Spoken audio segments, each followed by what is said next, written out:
এই দা, মানুষের চোখ দুটো সামনে কেন?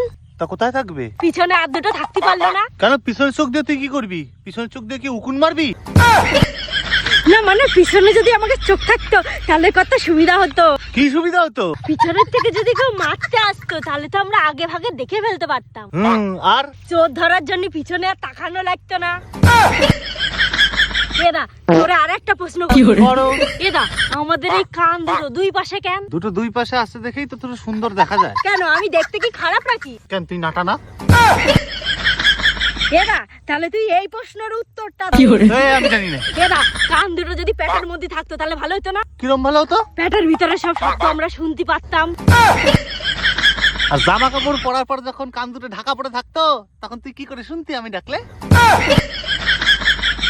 তোর এই প্রশ্নের উত্তর আমি জানি। মানুষের পিছনে চোখ না দেওয়ার কারণ। কি কারণ তাহলে ক? সেলফি। মানে চোখ যদি মানুষের পিছনে থাকতো তাহলে মানুষ কনফিউশনে পড়ে যেত না যে কোন দিক দ্বারা সেলফি। আচ্ছা দাদা তাহলে মানুষের পা দুটো নিচেই কেন? তা কোথায় থাকবে? পাঁচ জায়গায় হাত থাকবে, হাতের জায়গায় পা থাকবে। তাহলে কি হবে?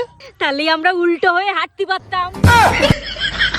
এই তোর পা যদি হাতের জায়গায় থাকতো তাহলে তুই ভাত খেতি কি দিয়ে? পা দিয়ে? তা খেলাম তো কি হয়েছে?